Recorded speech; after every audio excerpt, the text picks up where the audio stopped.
Right, so thank you everyone for joining us today. It's the start of January. Everyone's really busy, so I know how difficult it can be to find time. But actually, the fact that you found 45 minutes to get curious about coaching is a brilliant start. So I think whether you're in full-time employment, some of you may well be, whether you are thinking about going into freelancing, at Liberty Hive, coaching we think is really important, and anyone can benefit from it. And just taking that step back to see what your bigger picture is, and how your skills can help you is going to be important. But more importantly, very incredibly lucky today to have Richard Stokes join us. Richard is an executive coach and founder of Mojo Development. He is here to help support people in the media and marketing industry. I'm particularly excited to have Richard join us because Richard and I used to work together at Zenith years ago. So he is not only a good friend, but I also know that he is a brilliant media practitioner. So he really understands our industry. He understands the challenges. And also you can see the rewarding bits as well. And that's as important. It can be a very rewarding industry if you can get that path right. So he's going to be talking about that. In a minute, I'm going to hand over to Richard.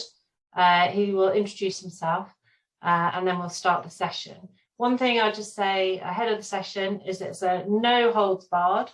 So please ask those questions that you may have and think, oh, I can't really answer that. You can in this session, so please do. We've been monitoring the chat, so put them in the chat. We've got a few questions for Richard ourselves. So we'll go from there. I'll hand over to Richard. Thank you. Well, thank you, Kate. And I'm absolutely delighted to be here, meeting you all today. And thank you, firstly, to the Liberty Hive crew. And I followed their journey closely. As Kate mentioned, we worked. So it seems like a long time ago now, Kate, doesn't it? Zenith Optimedia, the ROI agency it was at the time. Yes, it's great to see what Laura and Kate have done and the team expanding so much right now. So thank you for having me. So yeah, a quick intro from me, and then we're going to get into some questions about coaching and what it is and the power of it and what it might better do for you. So I'm a father, I'm a husband, a dog lover, keen cook, cyclist, nature lover, and now of the 3.5 years since a qualified executive coach. As Kate mentioned, that followed a pretty much kind of 25-year stint in media, lots of different roles, lots of different places, worked mostly agency side, but also media owner side, and lots of relationships across that time, lots of challenges, quite a lot of stress, as I'm sure you can all recognize, but mostly hugely great fun. And that's my sort of my looking back on media. The thing was with me, there was always something a little bit missing for me. And it took me quite a long time to work out what that was. And it was through, I got very lucky that I had a former boss, Lindsay Patterson. Some of you may know Lindsay or have heard of her. She was my boss at Maxis. And she was very supportive of development of her team. And she enabled me to have a coaching relationship. And it was through that I started to get the self-awareness, and that's a real core pillar of coaching, that the thing missing for me was actually doing something for myself. It was about stepping out of corporate as it was and creating something for myself. The next question was, what's that going to be? I was also lucky enough to work with my coach on what that was going to be. And it turned into Mojo Development, which I launched 3.5 years ago. It's built around coaching, but it also has a training arm and a workshop facilitation arm as well. But coaching is the absolute core of what Mojo Development stands for. And I called it that because I realized I'd lost my mojo for what I did and I wanted to get it back. And that's what I help a lot of people with right now. So that's kind of stuck as a name and seems to lodge in people's minds quite well. So yeah, that was a big change. But the other big change I made at a similar time with my wife was we moved from London to Ibiza, where I join you from now. You can't really tell from my little shed that I'm working in, but I am in sunny Ibiza, and that was a change that we talked about for a long time, but I couldn't quite make it happen because I had a lot of fear about making a big change like that. And again, guess what? Working with my coach, I was able to get over that. Thankfully, my wife was pretty keen that we did it, but I worked my way through it and was able to make that change. So for me, there's the power of coaching. Two huge changes I made in my life at a fairly similar time that's left me very happy, proud of what I've done, and a real sense of growth, actually, if I was to sum it up. So yeah, that's it, really. And now I work with people, individuals and companies, really to work on their growth and what change they're working through and getting their mojo back and enjoying what they're doing as much as they possibly can.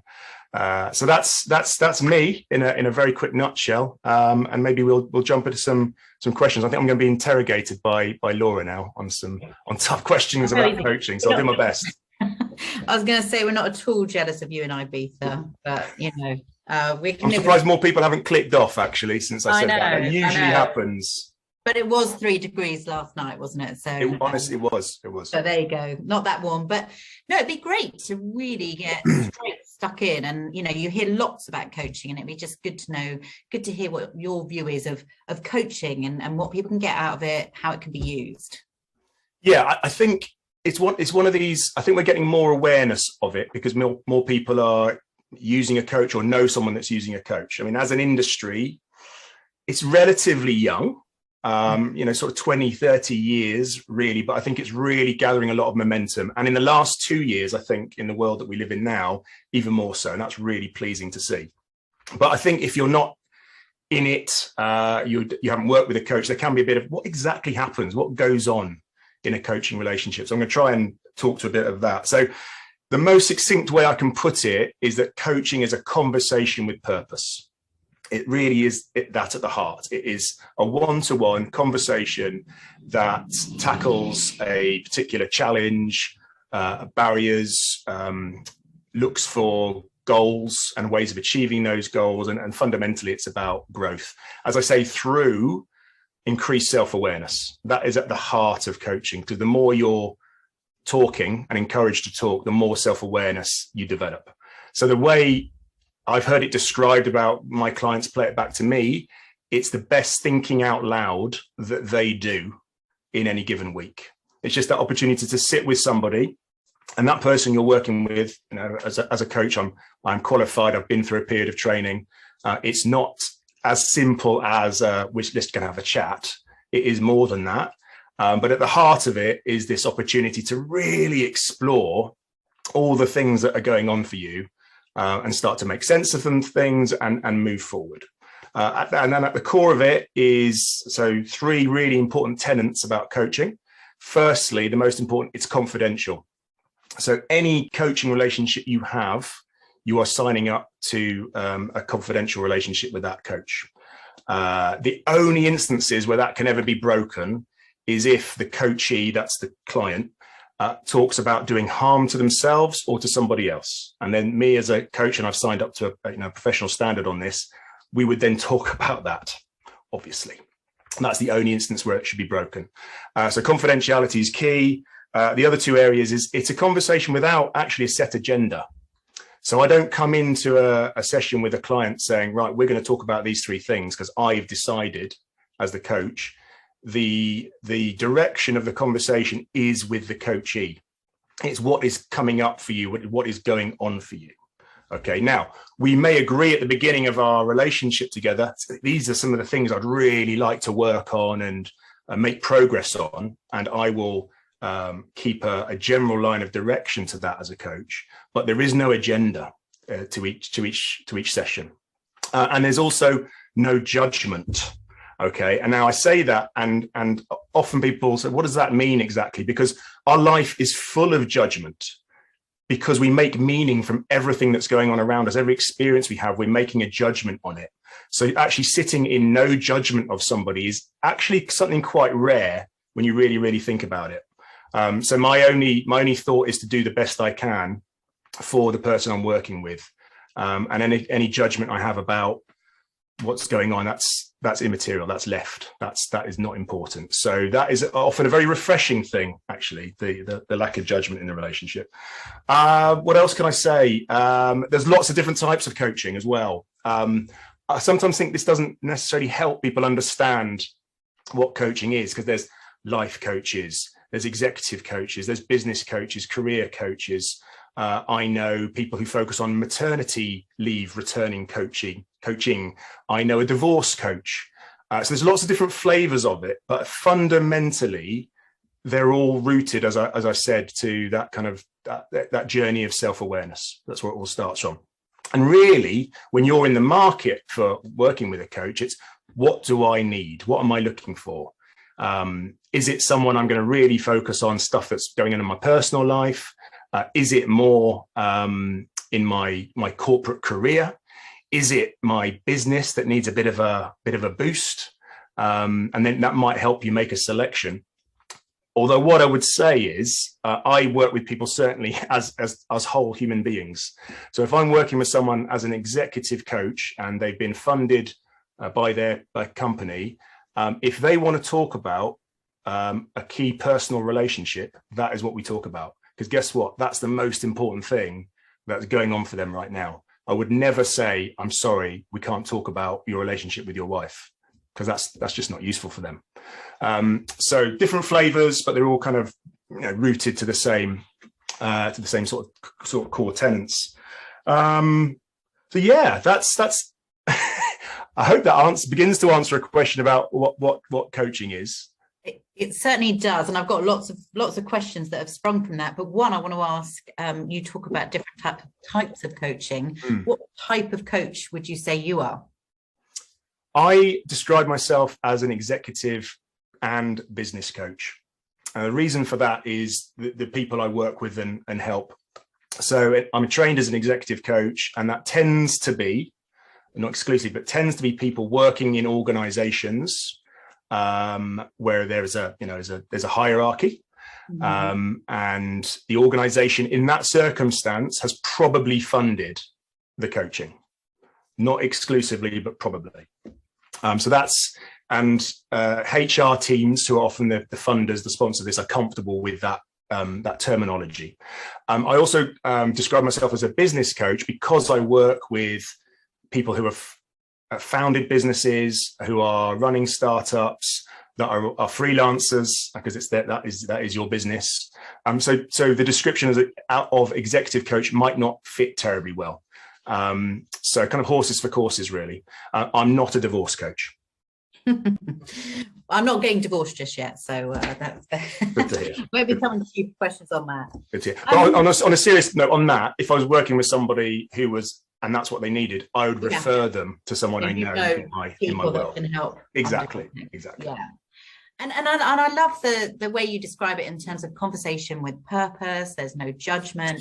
But in a coaching session, do you get to the end of the session and sort of tell people what they need to do, or is it really about helping them find out for themselves what they need to do? And what's the difference between sort of coaching and mentoring, where I think some of the lines, maybe there's two different types of questions there. So no, it's a very perceptive and good question, Laura, because that is, if I start with the end of that question, perhaps about mentoring and coaching, because that's a common one that comes up, and they are very much related.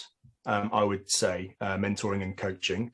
If you can imagine a continuum like this, you've got get my hand in the camera. So if a consultant might be here, you go to a consultant because you don't know the answer. You need an answer, and you'll pay for the answer, essentially, someone who's an expert in this area.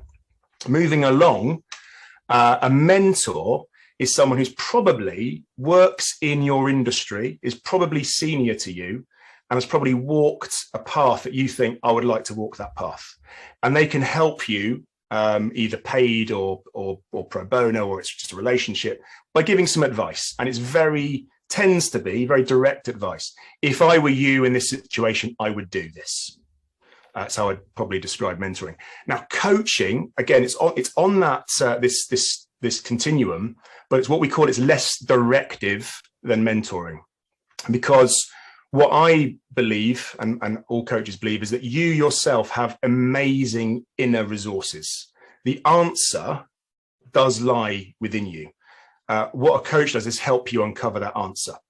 So if I believed I had the answer for you every time, you wouldn't have the opportunity to delve into that inner resource that you have and find that answer. And guess what? And you probably all know this, when you find an answer yourself, you are much more likely to follow through on it than if someone gives it to you on a plate. That's my belief, my experience. So coaching allows you to, as I say, self-awareness, uncover what it is you need to do and go and make that plan. Now, what coaching is also, it is a relationship that there can be a lot of accountability in that. I often describe myself as an accountability partner, especially with business owners. Now, I don't work in their business or their industry. I'm not a subject matter expert, but I can sit with them on a regular basis and we can go through what's going on for them, what the challenge is, what some of the issues, how can I start to make a plan for next year when I'm bogged down in what's going on right now. So that's what coaching allows you to do. So that sort of accountability with the person you're working with, versus that point about a mentor who's much more likely to say, hey, this is what I did. Hopefully that's useful for you. Now, what I do, I'm very much a trained coach. However, I acknowledge what my client needs. So if my client is really looking for some advice and I feel I have good advice to give, then I'll ask permission and I'll give that advice. I'm not going to sit there and let someone struggle around and not grasp an answer when it's there and I've maybe experienced it. And that's where I guess my background in media and advertising business really helps. And about 50% of my clients are in the media and advertising business because I've been there. Maybe not in exactly the same role, but I have an understanding of the dynamics at play, the tensions, the challenges, the opportunities. So I can offer that advice. But I always offer, and if it's required, then I will give it. So that's kind of how I work, and a lot of coaches will work that way as well. Okay, and I'd like to come back to that sort of sense of accountability that you talked about, but I suppose first of all I want to ask a bit of a cheeky question, which is coaching a load of chat? Is coaching just a load of chat? I'm glad we're 20 minutes in. We've got to the key question. Is it just a load of chat? As I said, it is fundamentally, it is a conversation-based experience. Okay, just like therapy, counselling, also conversation-based experiences or intervention. So yes, it is a conversation. Is it a load of chat? I would say not. I go back to that very first thing I said about a conversation with purpose. We all probably love chats because we'll do it with our friends and colleagues all the time. A coaching conversation is different to that because the relationship is a different one.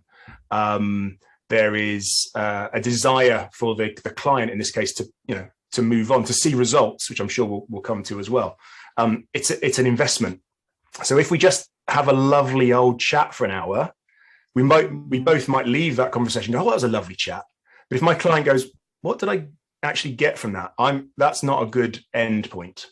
So no, it is certainly more than a chat. And often I say it's conversation based. There are a whole gamut of tools and techniques that a coach will use. Now, sometimes those tools are literally shown to you. And I'm actually there's only one slide for today, and I think we're going to use it in a second, which might be a good illustration of this. But often they're sitting up here and I'm thinking about, okay, given this situation, what's coming up, it's possible, but this approach might be useful for my client. And that can be there in the session. We might do some work using a certain technique, and often it can be in between the sessions, because it's really useful often to say, right, you've got 3-4 weeks till our next session. Here's something for you to go and work on. I do a lot around things, personal values and strength, so real cornerstones of what I do as a coach. So there'll be some, you might say, I don't call it homework, but pre-thinking for people to do in between sessions to really get under the skin of, what really are my strengths? Where does my energy actually come from in the day-to-day of work. And you need to do that outside of the session, essentially. So yeah, Kate, thank you. What I thought would be useful was to share just one of many techniques that I use today. And I thought this was particularly useful, given I know everyone on the call, some of you will be working in organizations, some will be working for yourself. It's all this is about understanding. It's called my support network. And it's really, who have I got around me that supports what I'm doing?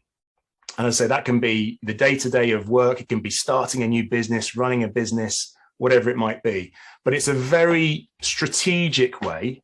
And I'm sure there's a lot of strategists here from our industry to really think about relationships and think about who have I got and how do I work with and manage that relationship, and crucially, who's missing. Okay, so this is a pretty simple mind map exercise that I might do in a session with somebody, and this is mine.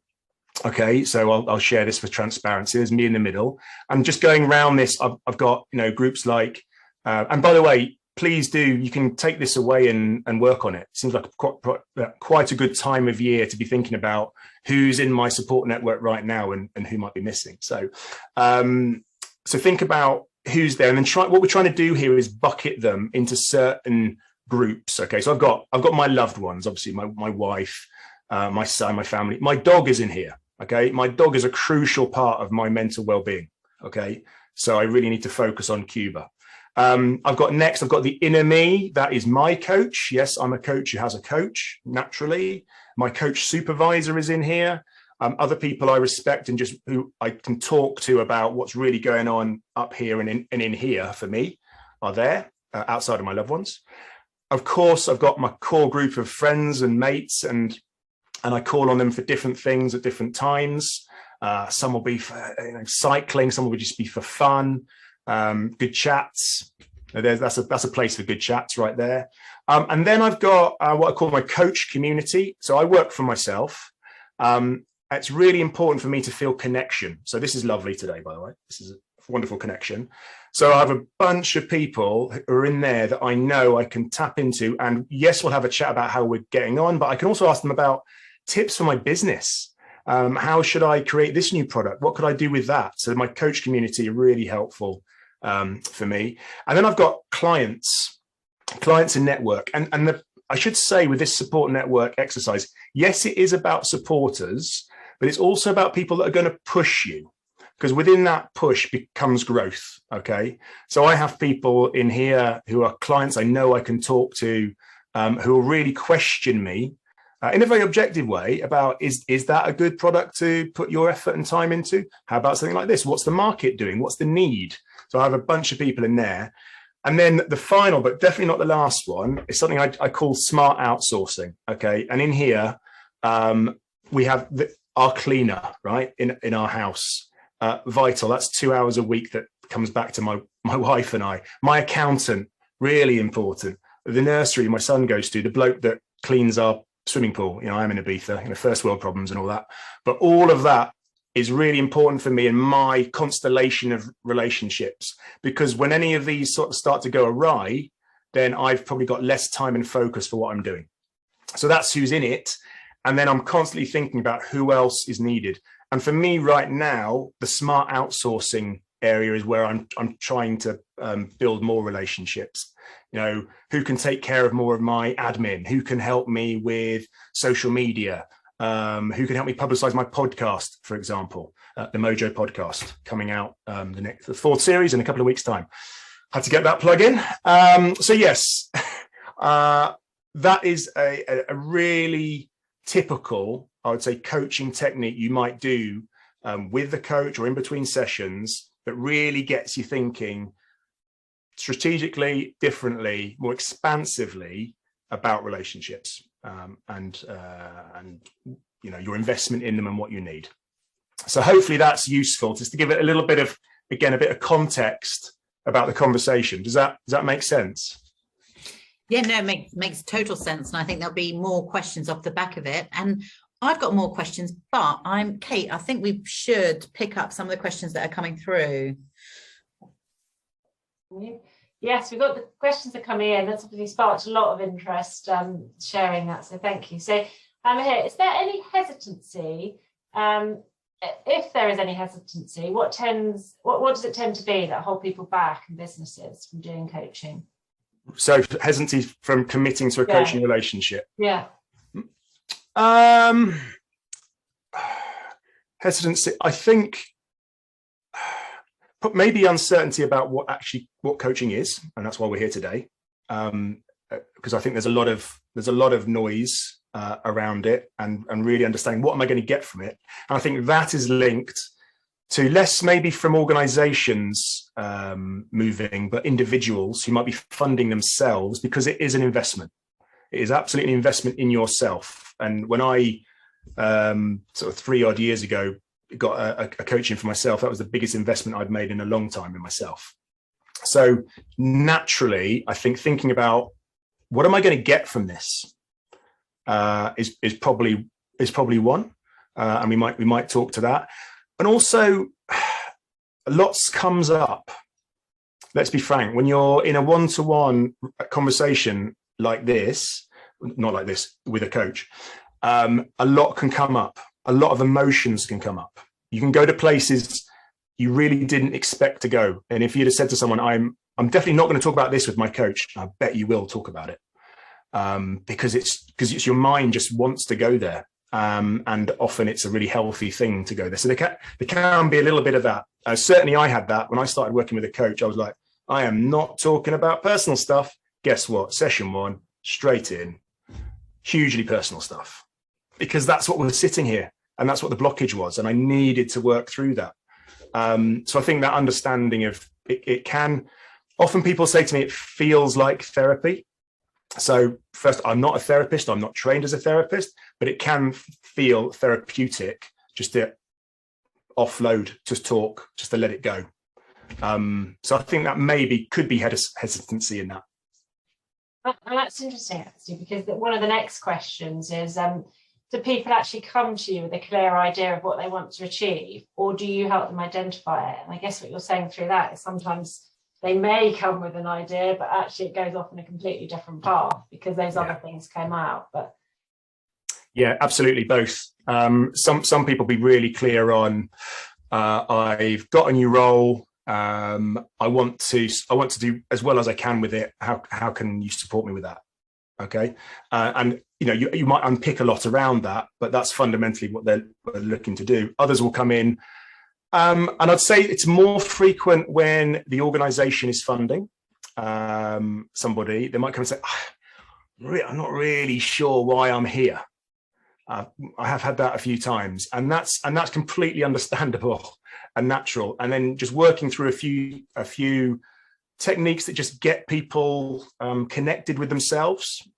Happy to talk. Just that's why I always do a chemistry session with new clients as well, because I want to understand that that's really where they want to go. They start to make that connection, and then hey presto, a lot of things come out. Some that may be completely expected about, it's this new client relationship of mine that I'm really struggling with, and I could do with some a friendly face to talk it all through with. Or, you know what, I've just realized I need to leave my job, and I'm working with someone like that right now, and that can come up because that's what's sitting here, and that's what we have to honor. Thank you. And I think you're picking up again on some of those points, because it goes in nicely to the next question, which is the chemistry that you just talked about. And the next question actually is all about, how do you find the coaching style which suits you best? So, and how important is it to find the coach you're going to connect with on a personal level? So, where do you start in that process? And so important. If you think about everything I've described, and hopefully I'm painting a fair picture of what coaching is, the more open, connected, expressive you can be in that relationship, believe me, the results will be greater. If you find yourself holding things back, you'll find some movement, but maybe not the complete sense of movement that you have the potential to find. So absolutely, rapport and chemistry with whoever you're going to work with are vital. So as I said, I always do a chemistry session with potential clients, and that it's a two-way thing, by the way. It's for my client to think, who is Richard? What's he all about? Do I want to work with this guy? Do I think that can work for me? He can work for me and with me. It's also for me, as I said, does this person, are they really committed to this? Because for this to be, I want you to have a great experience and a great result. So if someone if I feel has been forced into a coaching relationship, I'm probably not going to take that on. That's not for me, because we're not going to get to where we could possibly get to. Guess what? Maybe in a year's time, that person is absolutely ready for it, but maybe not at that moment. So I think that the having a chemistry session, by the way, is really, really standard in coaching. I would certainly, if you're thinking about signing up with a coach, I would definitely request one. Some people call it a discovery call, a chemistry session.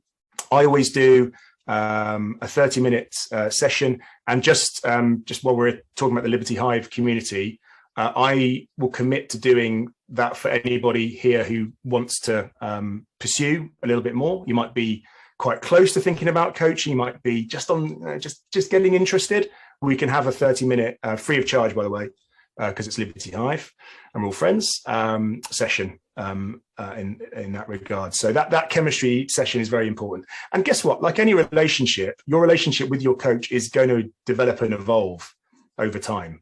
And as you get closer and closer and you understand each other a little bit more, if you are holding a few things back over time, those things are probably going to fall away. As that sense of, this is someone, as I say, that lack of judgment. They are not, if I turn up and say, God, I just really hate my boss, they're not going to judge me. They're not going to judge me. Or I can't be bothered developing my team. All of these things that I've had in the past and not get judged, because those things are probably not what gives you energy. So let's look at what does give you energy. Where is your mojo coming from at work? And only in that really honest, no judgment space does that really come out. Thank you. And I think that answers a later question, which is how do you know how to pick the right coach for you? I think get on to those chemistry sessions with Richard and start there. Another question here. On average, how many sessions do you think you tend to work with? Is there a time span that you need to sort of commit to? What sort of length sessions? Yes. So, as I said, a relatively new industry, coaching, but I think we've taken a lot of learnings from areas like counselling and therapy. The average session length is an hour. Okay. Be that virtual, remote, on Zoom, which is proving very effective and very popular, or in the room with somebody. That tends to be the average. Now, I work with some people, especially early sessions, we might do 90 minutes because you're going to get more happening in that first couple of sessions and a bit more movement. Anything more than 90 minutes, especially remote, gets really draining. And when energy starts to taper, for client and for the coach, by the way, then you're into a bit of a diminishing return zone there. So I'd cap mine at 90. I work with some people 45-minute sessions because I'm seeing them a little bit more frequently, and it's quite, let's say, quite punchy in terms of these are the things I want to talk about. So we get into that. So anything between 45 and 90 minutes as a session. The classic kind of frequency of sessions is about every 4 weeks. And again, it's classic, but it's absolutely not fixed. This is about a conversation between you and your coach as to what works for you. And it's really important, what works for you. I work with most of my clients on that kind of cadence because, and here I'll throw in a little sporting metaphor. It's a bit like working with a golf coach on the driving range. Okay, so that's your coaching session. You go in, hit a bunch of balls, you get some correction, you talk about doing some things differently. What you must then go and do is go out and play some golf and see what happens. Slicing the ball, hooking the ball, how's my putting, and then bring that back. That's exactly the same as working with a coach. If you had coaching every single day, well, two things would happen. You'd have no chance to work on the things you want to work on, and you wouldn't really be, you become a bit over reliant on the coach, which is something to be really careful about, because it's not about relying on the coach, it's about relying on you. Okay, so that's sort of every 4 weeks tends to be quite popular.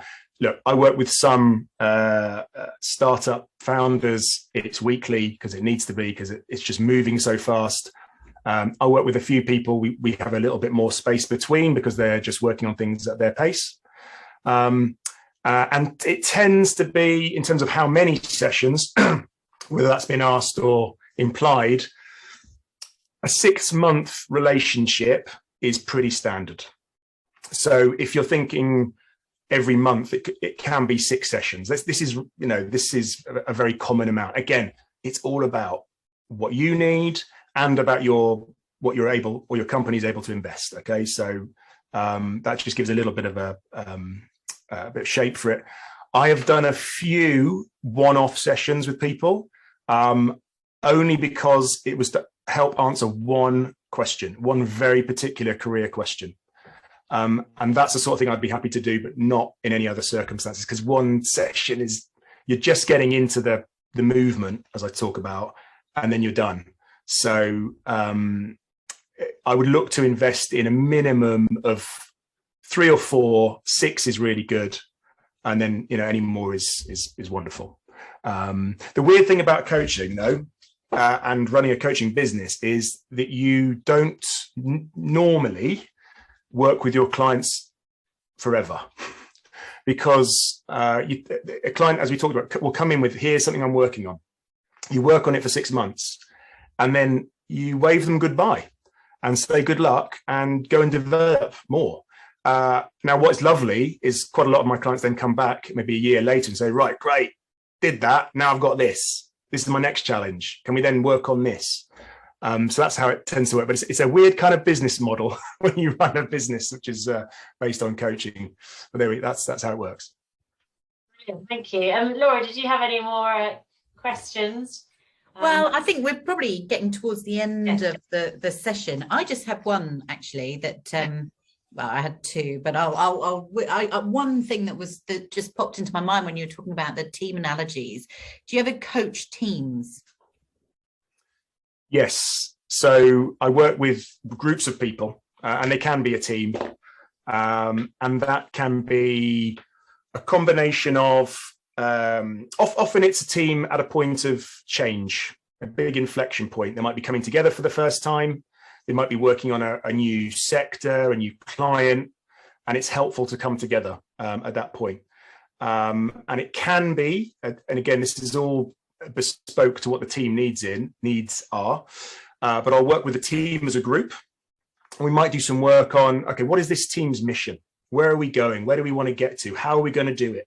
What are our strengths as a team? And that's lovely to do that in the round. What I might also do with that team is work individually with people, one-on-one, so we can understand their role within that team.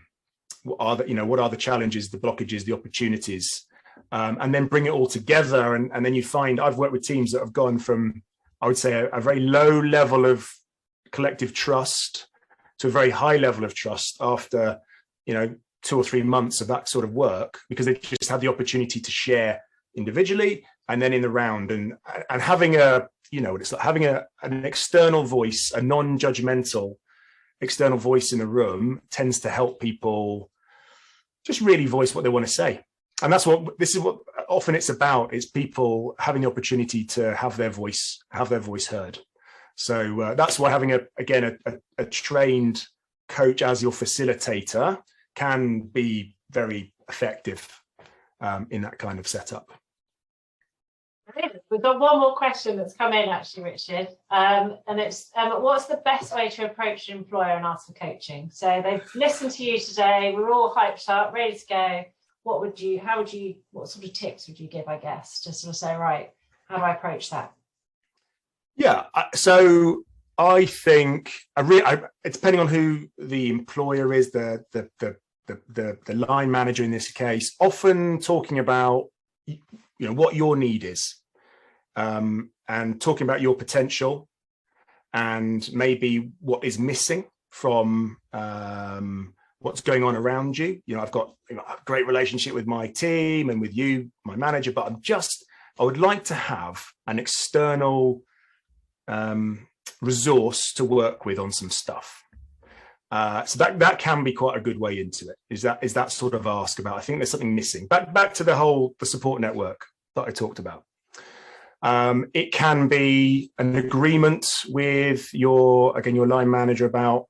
There's a lot of change going on right now. I think I've talked about coaching at points of change is particularly useful. So maybe you've just been promoted. Maybe you are on the cusp of getting that promotion, and working through, again, with an external resource can be massively helpful to really draw out, again, your own resources to take that challenge on and commit to it the best. So that can be a good way in. And look, talking about the effectiveness and results of coaching can also be useful. Some organizations I work with, they know they've had so many people work with coaches, they've seen the benefits, they get it. Others, maybe it's earlier in their journey as an organization. Maybe only the CEO has had some coaching so far. So how do we justify the investment in this? And you can look at, there's a whole bunch of studies around the effectiveness of coaching. And, Kate and I used to work at the ROI agency. So ROI is something that's very much sort of branded onto me. But lots of studies would point to coaching having a ×6 ROI. Okay. Now, how you look at that, it's obviously the cost of the coaching versus what the outcome is. I would say in the world we're in right now, where talent is everything, which is why what you guys are doing with Liberty Hive is so important. As a manager, you're thinking, I really want to keep this person. The cost of me replacing that person is X. The cost of maybe working with a coach is Y. The delta between it is quite significant. It's a good investment. That can be a way that some people might look at making that decision. I'm personally on a mission to democratize coaching. I want, I've talked about what it's done for me, and I see what it's done for my clients. I want many, many more people to experience it. So yes, I do work with CEOs and I work with founders. I also work with grads. I did a load of work with Brixton Finishing School this year, which is pro bono. And that, it's good. Obviously, it's good for the grads. It's really good for me just to understand what are the challenges of someone entering the world of work right now as well. So I'm really trying to, that gap between what's going on pro bono and what's going on at the top of the business is really trying to condense that. So working in different ways, team coaching clinics where I come in and work with maybe sort of 6 people across a day is a cost-effective way of looking at it. Lots of different ways, but my hope is, if it's right for you, that many people get to experience it. Brilliant. Thank you very much. The last question, and it leads nicely on to how you get in touch post this session, is where will the podcast be available, Richard? You asked about the podcast. Well, thank you. Someone's asked about it. Maria's asked about it. It's a very good podcast. Thank you, Maria. I have listened to a few, quite a few of yours. They're very good. So thank you. So the Mojo Podcast, it's conversations. It's not coaching conversations, I should say, but it is me talking to somebody about their journey, their experience of their mojo, when it's high, when it's low. I've done 3 seasons of it. It's available on Spotify, Apple Podcasts, literally wherever you find your podcast, you'll find it. So the Mojo Podcast in hashtag down here. And the 4th season will be coming out before the end of this month, and it's about founders. So people literally finding their mojo by founding something, a business, a brand, a charity, a movement. So I've got an amazing bunch of guests already set up for that, and always looking for more. So if people have great ideas about interesting founders, please do get in touch. My email address is here, the website address, mojodevelopment.co.uk, and I'm also on the old Instagram. I don't really do Twitter, but I am on Instagram. Brilliant. I think we should leave it there for today, but I just want to say a big thank you to Richard, and a big thank you to all of you for joining us today and giving up an hour of your lunchtime. So hopefully you found it useful. We videoed the session, so it will be available to watch in the future and share with anyone else that may have missed it. And thank you. Yeah, thank you very much, Richard. That was great. Really.